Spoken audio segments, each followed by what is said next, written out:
నిజంగా ఆశ్చర్యం కలిగించే విషయాలు ఏమిటి అంటే, అసలు తెలుగుదేశం పార్టీకి ఇక్కడెక్కడా కూడా కనీసం గెలవడానికి తగ్గ నెంబర్స్ కూడా లేవు.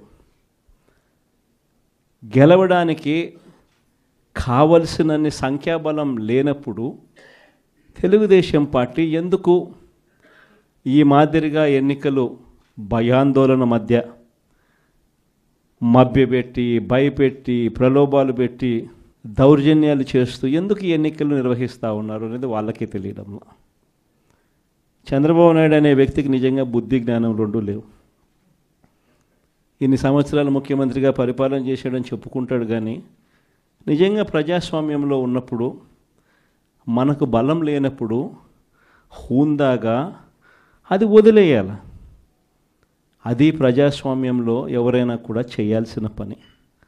అలా చేయకుండా నేను ముఖ్యమంత్రిని, నా పార్టీ అధికారంలో ఉంది, అధికారంలో ఉండేది నేను కాబట్టి నాకు బలం ఉన్నా బలం లేకపోయినా తేడా పడదు, ప్రతి పదవి నాకే కావాలి, ఎవరినైనా కూడా నేను భయపెడతాను, ఎవరినైనా కూడా నేను కొడతాను, ఎవరినైనా కూడా నేను చంపుతాను, ఎవరినైనా కూడా నేను ప్రలోభ పెడతాను అని చెప్పి నిజంగా అహంకారంతో వ్యవహరిస్తూ ఉన్న తీరును ఈరోజు రాష్ట్రంలో మనం చూస్తూ ఉన్నాం.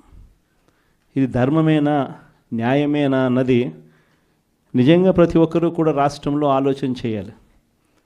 ఇలాంటి పరిస్థితుల్లో ఒకవైపున చంద్రబాబు నాయుడు గారి పాలనలో దాదాపుగా సంవత్సరం అవుతూ ఉంది. మే 13వ తారీఖున ఎన్నికలు జరిగి, ఈ మే 13వ తారీఖు వచ్చేస్తే సంవత్సరం అయిపోయినట్టు. అంటే దాదాపుగా 11 నెలలు చంద్రబాబు నాయుడు గారి పాలన అయ్యింది.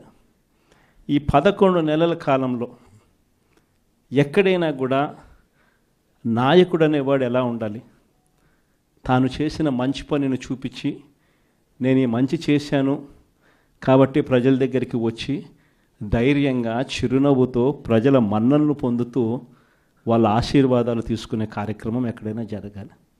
కానీ 11 నెలల కాలంలో చంద్రబాబు నాయుడు గారి పాలనలో మనం చూస్తూ ఉన్నది ఏమిటి అని అంటే, సూపర్ 6 గాలికి ఎగిరిపోయింది, మోసం.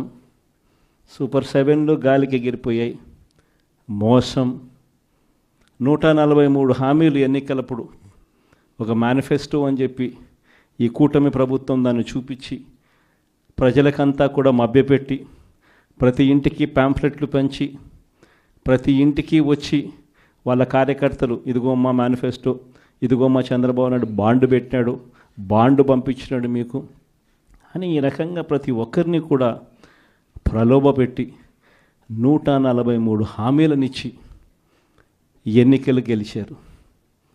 గెలిచిన తర్వాత 11 నెలల కాలంలో ఈ పెద్ద మనిషి చంద్రబాబు నాయుడు గారు ఎన్నికలప్పుడు ఆయన చెప్పిన ఈ సూపర్ 6లు ఏమైనాయి, ఈ సూపర్ 7లు ఏమైనాయి అని ఎవరైనా అడగడానికి కూడా ధైర్యం చేస్తే ఆ స్వరం కూడా వినపడకుండా చేయాలి అని తాపత్రయపడతా ఉన్నాడే తప్ప, ఆ హామీలను నెరవేర్చాలి, ప్రజలకు ఇచ్చిన మాట నెరవేర్చాలి అన్నది మాత్రం ఎక్కడా కూడా చంద్రబాబు నాయుడు గారు అడుగుల్లో ఎక్కడా కూడా కనిపించడంలా.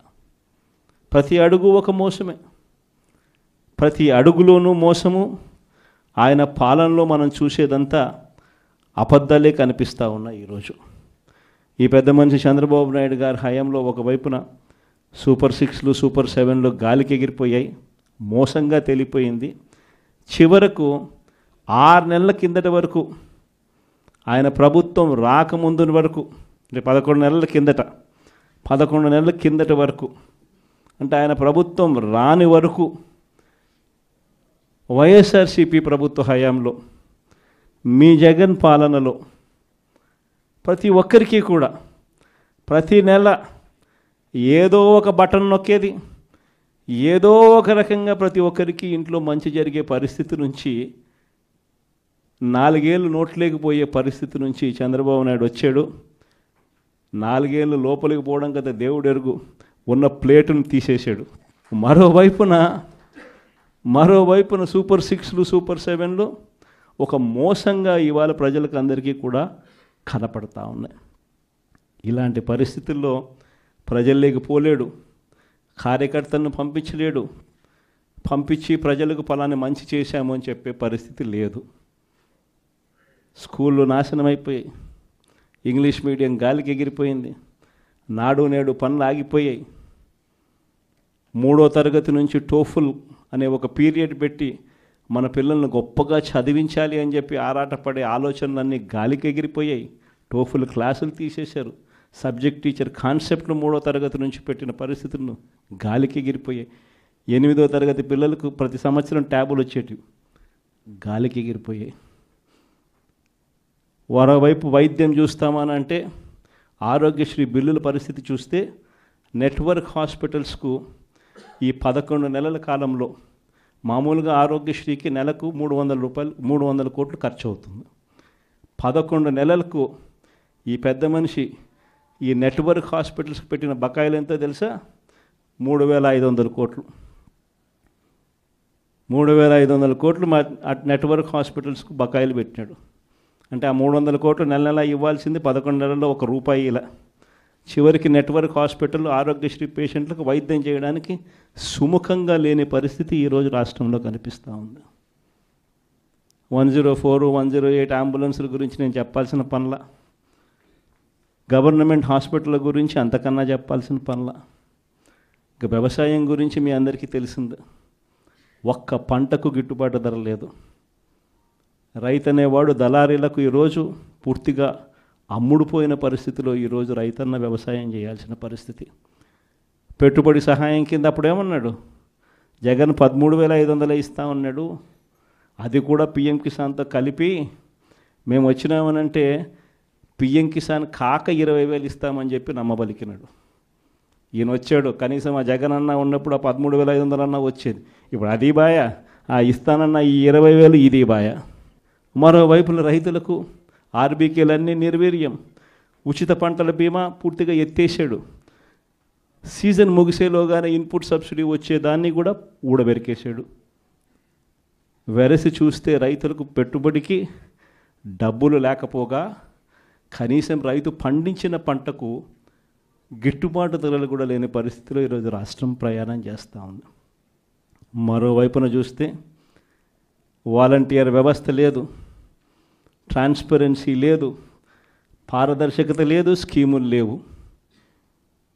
ఉన్నదల్లా ఏమిటి అనంటే రెడ్ బుక్ రాజ్యాంగం నడుస్తూ ఉంది, విచ్చలవిడిగా కరప్షన్ జరుగుతూ ఉంది. మామూలు స్థాయిలో కాదు, విచ్చలవిడిగా కరప్షన్ జరుగుతూ ఉంది. పోలీసులు పూర్తిగా వీళ్ళ కాపలాదారులుగా వాడుకుంటా ఉన్నారు, వీళ్ళ బంట్రొత్తులుగా పోలీసులను వాడుకుంటా ఉన్న పరిస్థితులు కనిపిస్తూ ఉన్నాయి. Please subscribe Telugu politics.